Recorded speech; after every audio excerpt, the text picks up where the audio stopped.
নবীজি যখন দাওয়াত শুরু করেছেন, যারা প্রথমেই ঈমান এনেছেন আর যারা সুদিন আসার পরে ঈমান এনেছেন, কোশ্চেন কালেও তারা এক না। যেমন এক সাহাবী খালিদ বিন ওয়ালিদ, নাম সকলেই শুনেছেন। তিনি একদিন আরেকজন সাহাবীকে রাগের মাথায় বেশ কড়া কড়া কথা বলতে লাগলেন। ঝগড়ার যখন হয় অনেক সময় মানুষ রাগের মাথায় অনেক কিছু বলে ফেলে। তো যেই সাহাবীকে তিনি বকাঝকা করছিলেন, সেই সাহাবী ছিল প্রথম যুগের মুসলমান, দুর্দিনের সঙ্গী। আর খালিদ বিন ওয়ালিদ তো মুসলমান হয়েছেন মক্কা বিজয়ের পরে, যখন আনুষ্ঠানিকভাবে শুধু মদিনা না মক্কায়ও ইসলামের পতাকা উড্ডীন হয়েছে। এরপর তিনি গিয়ে কালেমা করে মুসলমান হয়েছেন। অথচ উহুদ যুদ্ধে তিনি কাফিরদের পক্ষ হয়ে যুদ্ধ করেছিলেন এবং তার কারণেই মুসলমানরা 70 জন শহীদ হয়েছিল এবং আল্লাহর নবীর দাঁত পর্যন্ত শহীদ হয়েছিল। তো নবীজি যখন দেখলেন খালিদ বিন ওয়ালিদ এত বড় বীর সাহাবী, সেনাপতি সাহাবী, তিনি সেই প্রথম যুগের একজন মুসলমানকে বকাঝকা করছেন, তিনি ধিক্কার দিয়ে বললেন, আরে তোমার এত বড় সাহস, তুমি তাকে নিয়ে খারাপ মন্তব্য করছো? তোমরা যারা পরে মুসলমান হয়েছ, তোমরা যদি উহুদ পাহাড় পরিমাণ স্বর্ণ আল্লাহর রাস্তায় ব্যয় করো, এরপর এই দুর্দিনের সঙ্গী যারা প্রথম যুগের মুসলমান যারা, তাদের সামান্য দানের সওয়াবও তোমরা পাবা না।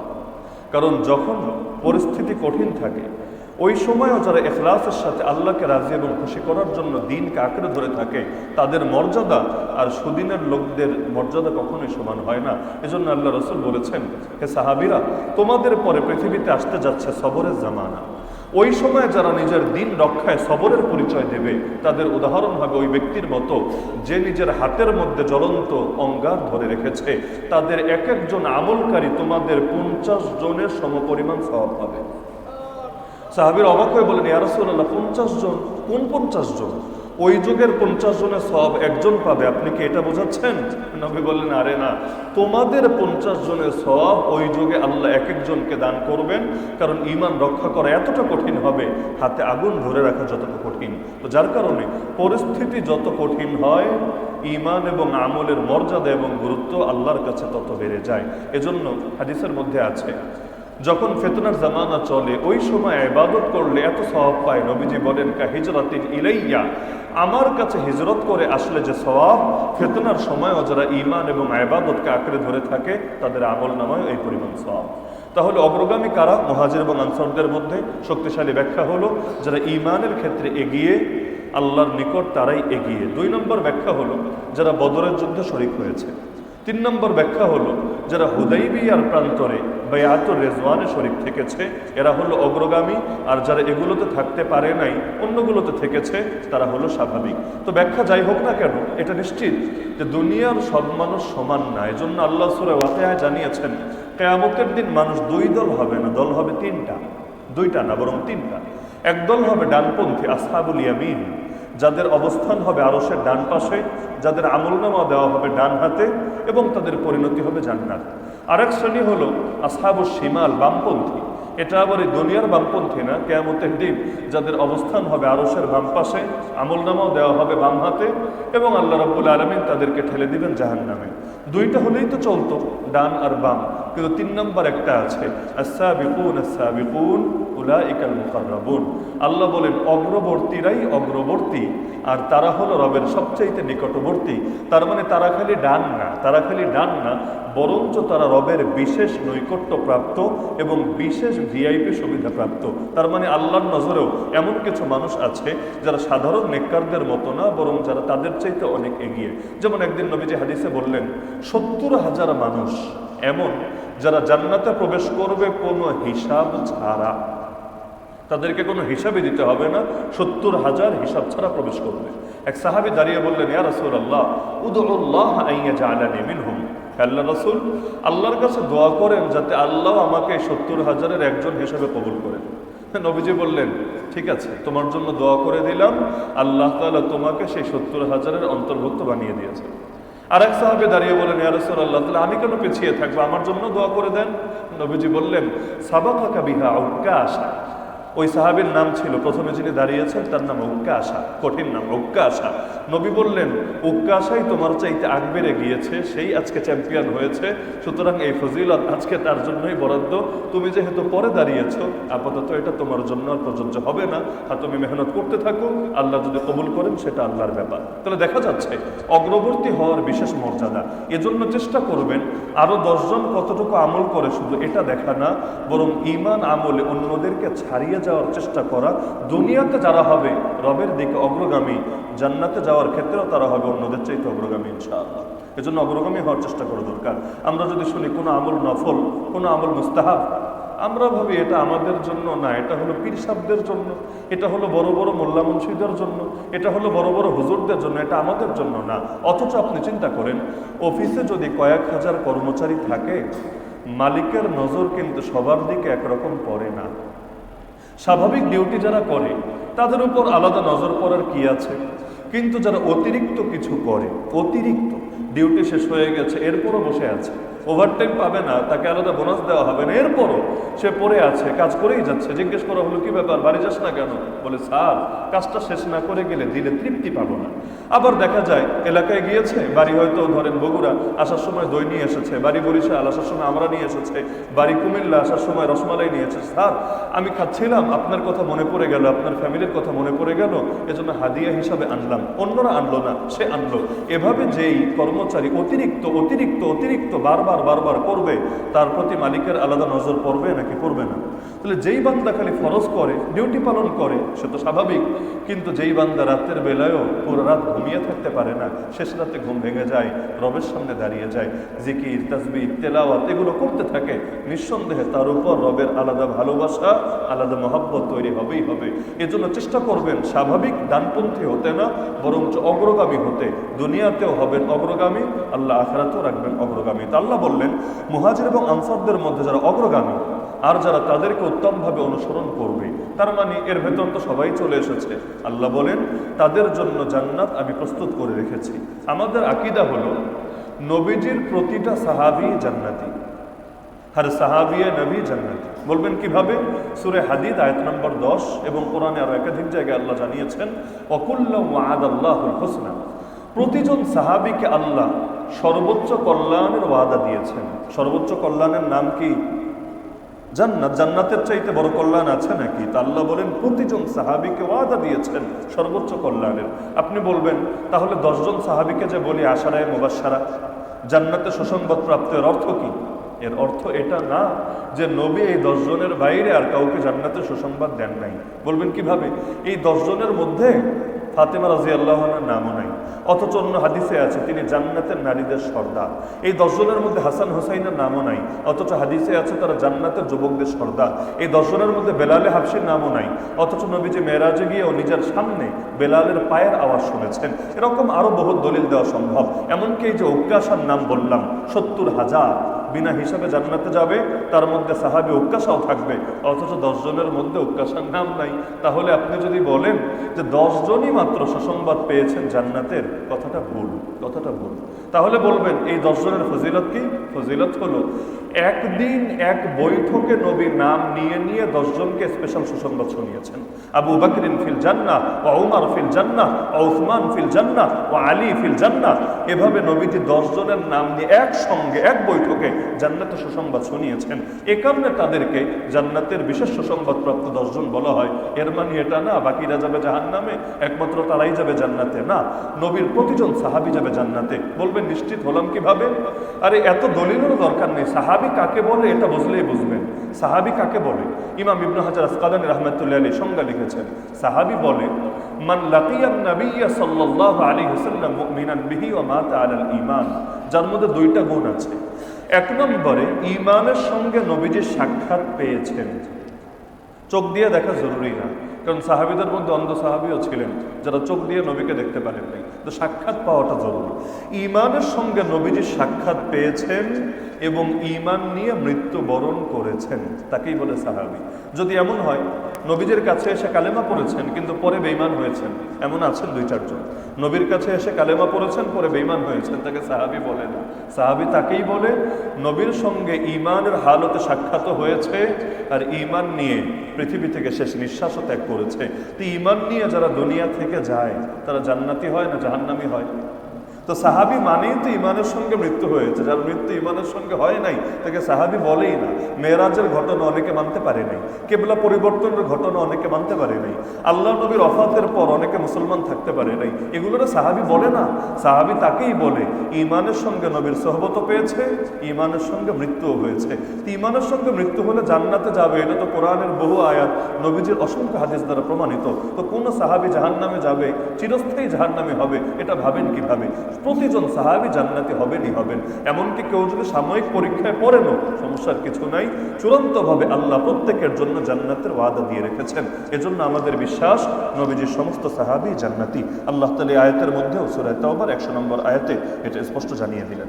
এরপর আল্লাহ তাআলা মুনাফিকদের আরেকটা চরিত্র তুলে ধরলেন, ওরা মসজিদ বানিয়েছিল নবীজির জামানায়। বলবেন মুনাফিক আবার মসজিদ বানালো, এটা কেমন কেমন লাগে? হ্যাঁ, মুনাফিকরা মসজিদ বানিয়েছিল, তবে ইবাদতের জন্য না, ওদের শয়তানি ধান্দার জন্য।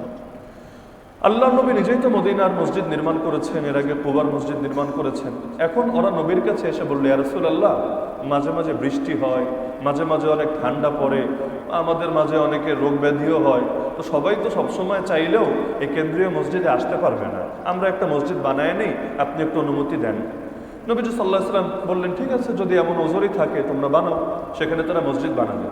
বানানোর পরে নবীকে এসে বললে, ইয়া রাসূলুল্লাহ, আপনি একটু বরকত দিয়ে যান, একদিন আসেন আমাদের মসজিদে, একটু সালাত আদায় করেন, আমাদেরকে একটু নসিহত করেন, আমরা একটু বরকত লাভ করলাম।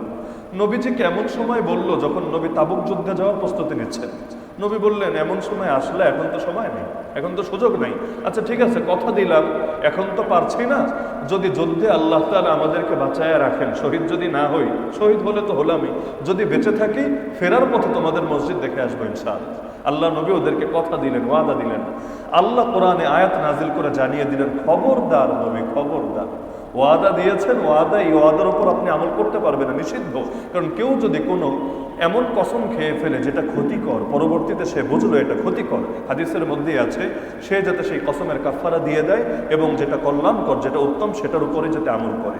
তো ওরা যে মসজিদটা বানিয়েছিল কেন? আল্লাহ তাআলা বলেন, ওয়াল্লাযীনা ইত্তাখাযু মাসজিদান জিরারা।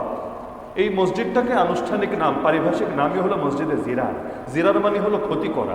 ওই মসজিদ বানানোর উদ্দেশ্যই ছিল কিভাবে মুসলমানদেরকে ক্ষতিগ্রস্ত করা যায়, তাদের ঐক্য নষ্ট করা যায়, অকুফরা, কিভাবে মসজিদকে কাজে লাগিয়ে ওদের গোপন কুফুরের চর্চা করা যায়। কারণ ওরা মুনাফিক, কোনো এক জায়গায় গিয়ে বাইরে একত্র হলে লোকে সন্দেহ করবে, কিন্তু মসজিদে নামাজ পড়তে আসবে, গোপন বৈঠক করবে, কিভাবে নবীরা গুপ্ত হত্যা করা যায়, কিভাবে সাহাবীদের ধ্বংস করা যায়, এ জাতীয় কুফরি চর্চা করবে। তাফরীকাম বাইনাল মুমিনিন, মুমিনদের মধ্যে অনৈক্য সৃষ্টি করার জন্য, ওয়া ইরসাদান লিমান হারাবাল্লাহু ওয়া রাসূলুহু মিন ক্বাবল, আর যারা আল্লাহ এবং তার রাসূলের বিরুদ্ধে যুদ্ধে অবতীর্ণ হয়েছে ওদেরকে গোপন আশ্রয় দেওয়ার জন্য। তাহলে মসজিদ বানিয়েছে ইবাদতের জন্য না, দুনিয়ার বিভিন্ন ভণ্ডামির জন্য। এই রকম মসজিদ যদি এখনো কেউ বানায়, সেটাকে মসজিদে জিরার বলা হবে। মসজিদ হতে হবে ইবাদতের জন্য, সির্ফ ইবাদতের জন্য। কিন্তু মসজিদ যদি হয় মুসলমানদেরকে ক্ষতিগ্রস্ত করার জন্য, এটাকে কাজে লাগিয়ে সমাজে কোনো ফিতনা ফাসাদ সৃষ্টি করার জন্য, সেটাকে মসজিদে জিরার বলা হবে। যেমন যারা আমার নবীকে সর্বশেষ নবী মানে না, তারাও কিন্তু মসজিদ বানায় না? ওই মসজিদের মধ্যে আবার টেলিভিশনও চলে এবং লন্ডন থেকে ওদের ইমাম সাহেব, ওদের যে ইমাম আর কি, তারা ধর্মীয় যে বক্তৃতাগুলো দেয়, এগুলো টেলিভিশনে প্রচারও হয়ে থাকে। সেই মসজিদগুলোতে বসে তারা ষড়যন্ত্র করে কিভাবে সাধারণ মুসলমানদেরকে ক্ষতিগ্রস্ত করা যায় এবং তাদের কুফরি আকীদা বিশ্বাস কিভাবে সমাজে রন্ধে রন্ধে ছড়িয়ে দেওয়া যায়, এগুলোকে মসজিদে জিরার বলা হয়। তা আল্লাহ নবীকে সূরা তাওবার 108 নম্বর আয়াতে জানালেন, লা তাকুম ফিহি আবাদা, খবরদার এই মসজিদগুলোতে কখনো আপনি গিয়ে দাঁড়াবেন না। লা মাসজিদুন উসসিসা আলা তাকওয়া মিন আউয়াল ইয়াউমিন আহাক্কু আন তাকুমা ফি, যেই মসজিদগুলো প্রথম দিন থেকেই তাকওয়ার উপরে নির্মাণ হবে, মসজিদ নির্মাণ হবে তাকওয়ার উপর, ইবাদতের উপর, রবের ঈমানের উপর, সেই মসজিদগুলো এর হকদার যে আপনি সেখানে যাবেন, সেখানে গিয়ে দাঁড়াবেন। ফিহি রিজালুন ইউহিব্বুনা আন ইয়াতাতাহহারু, সেই মসজিদে এমন কিছু মানুষ আছে যারা বড় পবিত্র থাকতে ভালোবাসে। এখানে মূলত নবীকে মসজিদে কুবার কথা বলছেন। কোন মুফাসসিরের মতে উদ্দেশ্য হলো মসজিদে নববী, তবে অনেকের মতে উদ্দেশ্য মসজিদে কুবা। তার মানে নবী কথা দিয়েছিলেন আমি তোমাদের মসজিদে যাব, যেটা মসজিদে জিরার। আল্লাহ জানাইয়া দিলেন নবী খবরদার মসজিদে জিরারে যাবেন না, যদি যেতেই হয় মসজিদে কুবায় যান, সেখানে যান, সেখানে গিয়ে সালাত আদায় করেন, সেখানে গিয়ে ইবাদত করেন। কেন? একটা কারণ বললেন, সেখানে এমন কিছু মানুষ আছে যারা অনেক পবিত্র থাকতে ভালোবাসে। এ আয়াত নাজিল হওয়ার পর নবী কুবাবাসীকে ডাকলেন, ডেকে বললেন কি ব্যাপার, আল্লাহ তোমাদের ব্যাপারে বললেন তোমরা অনেক পবিত্র থাকতে ভালোবাসো, আসলে কি করো তোমরা বলো দেখি। পবিত্র তো আমরাও থাকি, পবিত্র তো মসজিদে নববীর মুসল্লিরাও থাকে, তোমাদের মধ্যে স্পেশাল কি গুণটা আছে যেটা আল্লাহ আলাদা করে উল্লেখ করে দিলেন কোরআনে, এবং সাধারণ পবিত্র বলেন নাই, বলেছেন যারা অনেক পবিত্র থাকতে ভালোবাসে, তো তোমরা কি করো বলো দেখি। তারা বললো ইয়া রাসূলুল্লাহ, এটা এই জামানা দেখে বুঝবেন না, ওই জামানায় আরবে পানি তো কম ছিল, তো অনেক সময় এমন হতো যখন তারা বাথরুম করতো ওই পানি পেত না, বরঞ্চ ঢিলা দিয়ে বা কোনো কিছু দিয়ে ময়লা পরিষ্কার করে তাদেরকে চলে আসতে হতো। তো কুবাবাসী জবাব দিল ইয়া রাসূলুল্লাহ, আমরা যখন বাথরুম করি আমরা শুধুমাত্র ঢিলা ব্যবহার করে খান্তি দেই না, বরং আমরা কষ্ট করে হলেও পানি সংগ্রহ করে পানিও ব্যবহার করি। তার মানে শুধু ঢিলা ব্যবহার করলেই মাসালাগতভাবে বৈধ হতো, যেহেতু তাদের পানির স্বল্পতা আছে, কাজ চলে যেত, কিন্তু আমরা আরো বেশি পবিত্রতা অর্জন করার জন্য পানিও ব্যবহার করে থাকি। আল্লাহ রাসূল সাল্লাল্লাহু আলাইহি ওয়াসাল্লাম বললেন, আচ্ছা এজন্যই তোমাদের ব্যাপারে আল্লাহ স্বীকৃতি দিয়েছেন, তোমাদের এই গুণটাকে আল্লাহ অনেক বেশি ভালোবেসে নিয়েছেন, এজন্য চেষ্টা করা দরকার বেশি থেকে বেশি পবিত্রতার ভেতরে থাকার জন্য। দেহ যদি পবিত্র থাকে, ইমানের মধ্যেও আলাদা আত্মিক অনুভূতি এবং পবিত্র অনুভূতি জাগ্রত থাকে।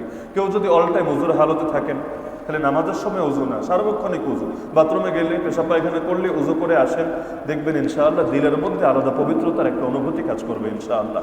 এজন্য ঘুমাতে যাওয়ার আগে উজু করে ঘুমানোটা উত্তম। তো এখন এই আয়াত থেকে একটা শিক্ষা কিন্তু পাওয়া যায়, যারা ভালো, যারা উত্তম, তাদের সঙ্গে থাকাটাও ইসলামের দৃষ্টিতে কাম্য। নবীকে আল্লাহ বলছেন এমন মানুষদের কাছে যান, এদের সঙ্গে নামাজ পড়েন যারা বেশি পবিত্র থাকতে চায়। তার মানে দুনিয়ার সব মুসল্লি এক ক্যাটাগরির না। ওই মুনাফিকরাও তো নামাজ পড়তো মসজিদে জিরারে, কিন্তু নবীকে ওইখানে যেতে না করলেন, এমন মুসল্লিদের কাছে যেতে বললেন যাদের মধ্যে পবিত্রতার চর্চা আরো বেশি আছে। এজন্য উত্তম মানুষদের সঙ্গে আসা, তাদের সঙ্গে একসঙ্গে জামাতে শরীক হতে পারা, একসঙ্গে আল্লাহর কাছে দোয়া করতে পারা, এটা আরো বড় সৌভাগ্যের বিষয়। এরপর আল্লাহ তাআলা 111 নম্বর আয়াতে মুমিনদের ব্যাপারে বললেন যে নিশ্চয়ই আল্লাহ জান্নাতের বিনিময়ে, তার মানে জান্নাতকে মূল্য বানিয়ে মুমিনদের জান এবং মালকে কিনে নিয়েছেন। তার মানে মুমিনদের জান আর মাল হলো পণ্য, জান্নাত হলো মূল্য, ক্রেতা হলেন আল্লাহ, বিক্রেতা হলেন মুমিনরা। আল্লাহ নিজে কিনে নিতে চাচ্ছেন, অথচ এই জানের মালিককে, এই জানের মালিককে আমরা নাকি, এই জানের মালিককে, এই মালের মালিককে, তো জানের মালিকও আল্লাহ, মালের মালিকও আল্লাহ। আল্লাহ তার মালিকানা ভুক্ত জিনিস চাইলে এমনি নিয়ে নিতে পারেন, কোনো সন্দেহ নাই। আল্লাহ যদি এখন আমাকে ডাক দেন, আমি আজকে ইফতারও করতে পারবো না। এখন যদি আমাকে ডাক দেন, আমি আল্লাহর ডাকে সাড়া দিতে বাধ্য। কিছুক্ষণ পরে মসজিদের মাইকে জানাজার এলান হবে, ইফতারের এলান আর হবে না। তাহলে আল্লাহ তো চাইলে এমনি নিতে পারেন, কিন্তু আল্লাহ বলেন জান্নাত নামক মূল্য দিয়ে তোমার জান আর তোমার মালকে আমি কিনে নিতে চাই। তবে কোন মুমিন? আয়াতের এতটুকু পরেই সাধারণত সবাই থেমে যায়, বাকিটা আর পড়ে না। আল্লাহ মুমিনের থেকে জানমাল জান্নাতের বিনিময়ে কিনে নিয়েছেন, কথা শেষ।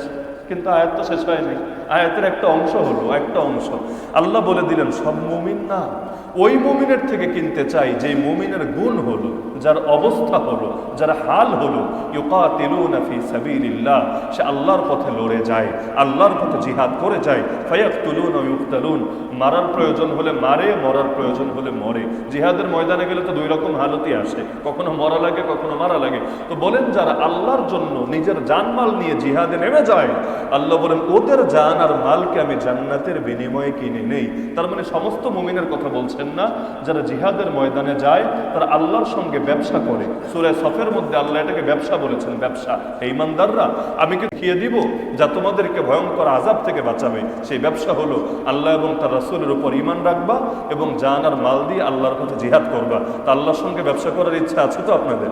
যদি চান আল্লাহর সঙ্গে ব্যবসা করবেন, আপনি বিক্রেতা হবেন, আল্লাহ ক্রেতা হবেন। আপনার পণ্যের নাম জান আর মাল, আর আল্লাহর দেওয়া মূল্যের নাম জান্নাত। তাহলে জিহাদের ময়দানকে কখনোই অস্বীকার করা যাবে না, বরং নিজের জীবনের সর্বোচ্চটুকু দিয়ে হলেও আল্লাহর দ্বীনের জিহাদের পথে অটল থাকতে হবে। এরপর আল্লাহ আরো কিছু গুণ তুলে ধরলেন 112 নম্বর আয়াতে। যে মুমিনদের জানমাল কিনে নিয়েছেন, যারা সুসংবাদ প্রাপ্ত, তাদের কয়েকটা গুণ তুলে ধরলেন। 1 নম্বর গুণ আত-তাইবুন, তারা বেশি বেশি তওবা করে আল্লাহর কাছে। আমার নবী ডেইলি অন্তত 100 বার তওবা করতেন। আমি আপনি কয়বার করে চিন্তা করি? আল আবিদুন, যারা নিয়মিত ইবাদত করে। আল হামিদুন, আল্লাহর প্রশংসা করে, নিয়ামত পেয়ে প্রশংসা, হর হালতে প্রশংসা। as-সাইহুন, সাইহুনের দুইটা অনুবাদ করা যায়। এক হলো as-সাইমুন মানে রোজাদার। আলহামদুলিল্লাহ, আল্লাহ আমাদেরকে অন্তত আমলের তৌফিক রমজানে দিচ্ছেন। আর আরেকটা ব্যাখ্যা হলো as-সাইহুন সিয়াহাতু উম্মতি আল জিহাদ, অর্থাৎ মুজাহিদিনরা। তো রোজাদারও অনুবাদ করা যায়, মুজাহিদও অনুবাদ করা যায়। আর রাকিউন, যারা রুকু দেয়। as-সাজিদুন, যারা সিজদা দেয়। আল আমিরুনা বিল মারুফ, যারা সৎ কাজের আদেশ দেয়। ওয়ান নাহুনা আনিল মুনকার, অসৎ কাজ থেকে নিষেধ করে। ওয়াল হাফিজুনা লিহুদুদিল্লাহ, আল্লাহ সীমারেখা ঠিক রাখে। আল্লাহ সীমারেখা দিয়ে দিয়েছেন, বাউন্ডারি দিয়েছে, বান্দা এর ভেতরেই থাকিস, এর বাইরে যাস না। চোখের বাউন্ডারি আছে, কানের আছে, জবানের আছে, লজ্জাস্থানের আছে, পেটের আছে, হাতের আছে। তা আল্লাহ যে সীমানা দিয়েছেন, এই সীমানা হেফাজত করে। অবশ্যিরিল মুমিনিন, নবীকে বলে দিচ্ছেন এই গুণগুলোতে যারা গুণান্বিত, আপনি তাদেরকে দুনিয়াতে সুসংবাদ শোনায় দেন। এরপর আল্লাহ তাআলা নবীকে এবং মুমিনদেরকে একটা বিধান স্মরণ করিয়ে দিচ্ছেন। নবীর জন্য জায়েজ নাই, মা কানা লিন নবী, নবীর জন্য জায়েজ নাই। ওয়াল্লাযীনা আমানু, কোন ইমানদারের জন্য জায়েজ নাই। আইয়াস্তাগফিরু লিল মুশরিকিন, তারা মুশরিকদের জন্য আল্লাহর কাছে ক্ষমা চাইবে। ওয়ালাউ কানু উলি কুরবা, সেই মুশরিক যদি তাদের নিকটাত্মীয় হয় তবুও এই মুশরিকদের জন্য ক্ষমা চাইবে, এটা জায়েজ নাই। মিন বাদি মা তাবায়্যানা লাহুম আন্নাহুম আসহাবুল জাহিম, এটা স্পষ্ট হয়ে যাওয়ার পরে যারা সুনিশ্চিত জাহান্নাম। তাহলে আপনার বাপও যদি বেঈমান হয়, সে যদি মরে যায়, তার জন্য আল্লাহর কাছে দোয়া করা যাবে না যে হে আল্লাহ তারে জান্নাত দাও, হে আল্লাহ তারে মাফ করে দাও। আমরা এমন যুগে আছি, নাস্তিক মরলেও লোকে বলে রিপ রিপ রিপ রিপ, মানে রেস্ট ইন পিস, তুমি সুখে থাকো, শান্তিতে থাকো। শান্তিতে রাখবেটাকে? শান্তিতেও থাকবে, এটা কি ওর বাপের তালুকদারি না জমিদারি? কবরে গিয়েও শান্তিতে থাকবে না, শান্তিতে রাখার মালিককে। এজন্য কোনো অমুসলিমকে সালাম দিলে পাপ হবে। সওয়াব তো হবেই না, পাপ হবে। বলবেন কেন? আমি অমুসলিমকে সালাম দিলাম, এতে পাপ কেন হবে? পাপ হবে এ কারণে, আপনি তো বললেন আসসালামু আলাইকুম ওয়া রাহমাতুল্লাহি ওয়া বারাকাতুহু, পুরোটা বলেন বা অর্ধেক বলেন। আসসালাম মানে শুধু শান্তি না, সালামের মধ্যে শান্তি, মুক্তি, নিরাপত্তা তিনটাই আছে। উর্দুতে বলে আল্লাহ তুঝকো সালামত রাখে। ওই সালামত, সালাম শব্দের মধ্যে খালি শান্তি না, শান্তি, মুক্তি, নিরাপত্তা সবই অন্তর্ভুক্ত আছে। আল্লাহর একটা নামও কিন্তু সালাম, সূরা হাশরের শেষ আয়াতগুলোতে পাবেন আসসালামুল মুমিনুল মুহাইমিন, আল্লাহর নামই সালাম। তো কাউরে যখন সালাম বললেন আসসালামু আলাইকুম, অর্থ কি? তোমার উপরে শান্তি, মুক্তি, নিরাপত্তা।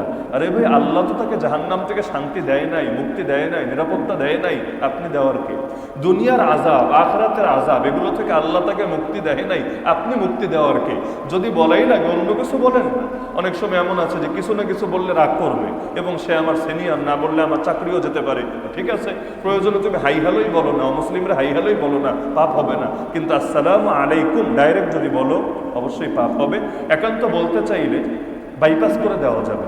মানে কি? কোরআনই আছে আসসালামু আলা মানিত্তাবাল হুদা। আসসালামু আলা শুনলে সে মহা খুশি, মনে হয় আমারে সালাম দিচ্ছে। কিন্তু আলা বইলে আর সামনে যাওয়ার সুযোগ নেই, আলাইকুম বলা যাবে না। আসসালামু আলা মানিত্তাবা আল হুদা মানে কি? যারা হেদায়েতের অনুসারী, তাদের উপরে শান্তি বর্ষিত হোক। আসসালামু আলা শুনলে সে তো ভাববে তারে সালাম দিয়ে দিচ্ছেন, তারে শান্তির দোয়া দিচ্ছেন। কিন্তু শান্তির দোয়া দিয়েছেন, কিন্তু এভাবে গিয়ে এভাবে চলে গেছে, শান্তির দোয়াটা তাকে না দিয়ে যারা হেদায়েতের অনুসারী তাদেরকে দিয়েছেন। এজন্য ইসলাম আমার আপনার বুঝ দিয়ে চলবে না, ইসলাম চলবে আল্লাহ এবং তার রাসূলের কথা দিয়ে। আমার আপনার কি ভালো লাগলো এটা বিষয় না। এজন্য মুশরিকদের জন্য কখনোই ক্ষমা প্রার্থনা, দোয়া করা যাবে না, তাতে সে যেই হোক না কেন। আজকাল তো অমুসলিম মারা গেলেও নামের আগে শহীদ বলে, তাই না? শহীদ, শহীদ ধর্মীয় শব্দ না? অনেকের তো এখন শব্দ নিয়ে অ্যালার্জি, শব্দ নিয়ে আজকাল অনেকের অ্যালার্জি থাকে। বিগত সময়ে জঙ্গি চেনার আলামত মাঝে মাঝে বলা হতো, বিভিন্ন পত্রিকায় লেখা হতো, বিভিন্ন টকশোতে বলা হতো। জঙ্গি চেনার একটা আলামত এটাও বলতো যে কথায় কথায় আরবি শব্দ বলে, এটা হলো জঙ্গি হওয়ার একটা আলামত। এটাও লিখেছিল পত্রপত্রিকায়, মুখে দাড়ি রাখে, হঠাৎ করে টাকনুর উপর কাপড় পরে এবং সামাজিক বিভিন্ন উৎসব যেগুলোতে কুফর শিরিক আছে এগুলো বর্জন করে, এগুলো হলো জঙ্গি চেনার আলামত। কত আলামত যে বিগত সময়ে বলেছে। তা আরবি কথা বলাটাও অনেকের চোখে জঙ্গি হওয়ার আলামত। তাহলে আরবি কথা বলেই যদি জঙ্গি হওয়ার আলামত হয়, তাহলে মুসলমান তো সবাইরই জঙ্গিটা খেতে হবে, এর বাইরে মুসলমান থাকবে কিভাবে? বহুত ক্ষেত্রে, বহুত ক্ষেত্রে আজকাল দেখবেন কত আরবি শব্দ নিয়ে, যেমন ইনকেলাব শব্দ নিয়ে এখন মারপিট শুরু হয়েছে বাংলাদেশে। অথচ ইনকেলাব কিন্তু উর্দু শব্দ নয়, ইনকেলাব কিন্তু আরবি শব্দ। ইনকিলাবকে উর্দু শব্দ ধরে ইনকিলাব শব্দের বিরুদ্ধে অভিযান শুরু হয়েছে, অথচ ইনকিলাব আল ইনকিলাব ওই শব্দটা কিন্তু উর্দু না, শব্দটা আরবি। তাহলে আরবি শব্দ কি এমন পাপ করে ফেলেছে যে এখন আমাদেরকে পরিবর্তে বাংলা শব্দ খুঁজে বের করতে হবে? শহীদ মিনার এই শব্দটাও তো বাংলা না। শহীদ শব্দ কি বাংলা? শহীদ কি বাংলা শব্দ না? বাংলা শব্দ না, বরং আরবি শব্দ। তো শহীদ শব্দটা ইসলামী শব্দ, এর নির্দিষ্ট একটা পরিভাষার অর্থ আছে। যেমন নামাজি, যারে মনে চায় বলতে পারি না। কেউ পূজা জায়গায় গিয়ে পূজা দিয়েছে, আপনি তাকে মুসল্লি বা নামাজি বলতে পারেন না, ধর্মীয় শব্দের অপমান হবে। হাজি, যারে মনে চায় বলতে পারেন না। জাকাত দাতা, যারে মনে চায় বলতে পারেন না। একইভাবে শহীদ, যাকে মনে চায় বলা যায় না। আল্লাহ তাআলার দ্বীনকে বিজয়ী করার জন্য যারা লড়াই করে এবং সেই লড়াইয়ে যাদেরকে হত্যা করা হয় তাদেরকে শহীদ বলা হয়। আর কখনো কখনো রূপক শহীদের মর্যাদা অন্য কাউকেও দেওয়া হয়েছে। যেমন নবী বলেন, পেটের রোগে যদি কেউ মারা যায় শহীদ, আগুনে পড়ে যদি মারা যায় শহীদ, পানিতে ডুবে যদি মারা যায় শহীদ, এলেম শিখতে কেউ যদি বের হয় সেখানে মারা যায় শহীদ। কিন্তু এগুলো রূপক অর্থে, মূল অর্থে না। তাহলে রূপক অর্থ আর মূল অর্থ উভয়টা ইসলাম থেকে শিখতে হবে। নিজের থেকে যারে মনে চায় তারে শহীদ বলা যাবে না, আর দোয়া করার তো প্রশ্নই আসে না। তাহলে আল্লাহ তাআলা স্পষ্ট করছেন। এরপর আল্লাহ 114 নম্বর আয়াতে আরো ক্লিয়ার করছেন। ইব্রাহিমের জীবনী পড়লে তোমরা একটা দেখবা যে ইব্রাহিম তার বাবাকে কথা দিয়েছিল, বাবা তুমি তো কালেমা পড়লা না, ঠিক আছে, তুমি মরার পর আল্লাহর কাছে ক্ষমা চাইবো তোমার জন্য। আল্লাহ বলে দিলেন, খবরদার, ইব্রাহিমের এটার মধ্যেও তোমাদের জন্য আদর্শ নাই। ইব্রাহিম এটা তার দিল নরম হওয়ার কারণে বলেছিলেন, কিন্তু যখন বুঝতে পেরেছিলেন যে এই বাপ আল্লাহর দুশ্মন, আর এই দুশ্মনের জন্য আল্লাহর কাছে ইস্তেগফার করা যায় না, তখন তিনি সঙ্গে সঙ্গে এই মত থেকে তিনি ফিরে এসেছেন। এই আয়াতের শানে নুজুল হলো, আবু তালেব যখন মারা যায় অবস্থা, নবী গিয়ে বললেন, চাচা একটা বারের জন্য কালেমা পড়েন, দায়িত্ব নিচ্ছে, আল্লাহর কাছে আপনার জন্য সুপারিশ করব। আবু তালেব রেডিও ছিল, কালেমা পড়বে। আবু জাহাল গিয়ে কানে কানে বলল, মরার আগে বাপদাদার আদর্শ ছাড়বি, লোকে কি বলবে? আবু তালেব বলল, ঠিক আছে, তাহলে বাপদাদার আদর্শের উপরই মরলাম। আমি জাহান্নামকে জেনে বুঝেই লজ্জার উপরে প্রাধান্য দিলাম, লজ্জিত হতে পারবো না, জাহান্নামে যাওয়া লাগলে যাব। এভাবে মরে গেল। নবীজি সাল্লাল্লাহু আলাইহি ওয়াসাল্লাম তখন বললেন, আমি তাহলে আমার চাচার জন্য আল্লাহর কাছে দোয়া করতেই থাকবো, মুক্তির দোয়া, ইস্তেগফার করতেই থাকবো, যতক্ষণ না আল্লাহ সরাসরি আমাকে নিষেধ করেন। আমি থামবো না, আমি করতেই থাকবো। আল্লাহ এই পরিপ্রেক্ষিতে 113 নম্বর আয়াত নাজিল করে নবীর জন্য নাজায়েজ করে দিলেন, নবী আপনার জন্য আপনার আপন চাচা এবং আপনার জন্য অনেক অবদান, সব ঠিক আছে, কিন্তু মুশরিকের জন্য আল্লাহর কাছে, মুশরিকের জন্য আল্লাহর কাছে ইস্তেগফার করার কোনো সুযোগ নাই। তাহলে মাথার মধ্যে মাসালা এটা গেঁথে রাখবেন, আপনার নেতা হোক, আপনার বাপ হোক, আপনার রাষ্ট্রপ্রধান হোক, যেই হোক, কেউ যদি অমুসলিম অবস্থায় মরে তার জন্য আল্লাহর কাছে আপনি দোয়া করার অধিকার রাখেন না। আর দুনিয়াতে জীবিত অবস্থায় হেদায়েতের দোয়া করতে পারেন, সমস্যা নেই। জীবিত অবস্থায় হেদায়েতের দোয়া করতে পারেন, কিন্তু মরেই যদি যায় তাহলে তার জন্য মুক্তির দোয়া, শান্তির দোয়া, জান্নাতের দোয়া এটা করতে পারবেন না, না হলে আয়াত দ্বারা প্রমাণিত এটা নাজায়েজ হবে। এরপর 117 এবং 118 নম্বর আয়াতে আল্লাহ জানালেন, তাবুকের যুদ্ধ বড় কঠিন যুদ্ধ ছিল মুসলমানদের জন্য। এক নম্বরে প্রচণ্ড গরমকাল ছিল, আরবের গরম বলে কথা, বাংলাদেশের গরম না। এর মধ্যে ফসল, সারা বছর কষ্ট করে ফসল ফলিয়েছে, এই কয়দিন পরে ফসল কাটবে, চূড়ান্ত টাইম ছিল। এর মধ্যে নিজেদের প্রস্তুতির স্বল্পতাও ছিল, খাবার দাবারও ফুরিয়ে গিয়েছিল। আল্লাহ বলেন, এরপরও যে সমস্ত মুমিনরা এই যুদ্ধে নবীর সঙ্গে ছিল, আল্লাহ তাআলা তাদের সবাইকে মাফ করে দিয়েছেন। পরবর্তী আয়াতে আল্লাহ জানালেন, 3 জনের তওবাও আল্লাহ কবুল করেছেন। 3 জন সাহাবী তাবুকের যুদ্ধে শরীক হন নাই। তাবুকের যুদ্ধে অনেক মুনাফিকরা শরীক হয় নাই, তাদের কথা তো আগে আমরা আলোচনা করেছি। এই মুনাফিকদের তওবা তো আল্লাহ কবুল করেন নাই। আল্লাহ বলে দিলেন, হে নবী আপনি খুশি হলে আল্লাহ ওদের উপর খুশি হবে না। কিন্তু 3 জন সাহাবী যারা বহু জিহাদে শরীক হয়েছেন, বহু জিহাদে, কিন্তু তাবুকের যুদ্ধে অলসতা বশত, এই আজকে যাব, কালকে যাব, আরে ওরা যাক না, আমরা গিয়ে পরে মিলিত হব, এগুলো ঢিলামি করতে করতে লাস্ট পর্যন্ত শরীক হতে পারেন নাই, নবী ফিরে এসেছে।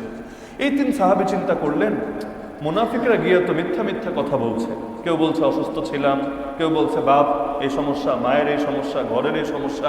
তারা চিন্তা করলেন, জিহাদে যাই নাই, এক পাপ করেছি, ওই জিহাদটা ফরজে আইন ছিল, সবার জন্য যাওয়া জরুরি ছিল। তো জিহাদে যাইনি, এক পাপ করেছি, তো মিথ্যা বলে আরেক পাপ করতে পারবো না, যা সত্য তাই বলে দিই, এরপর ফয়সালা আল্লাহ যা করেন সেটাই মাথা পেতে মেনে নিব, মিথ্যা বলতে পারবো না।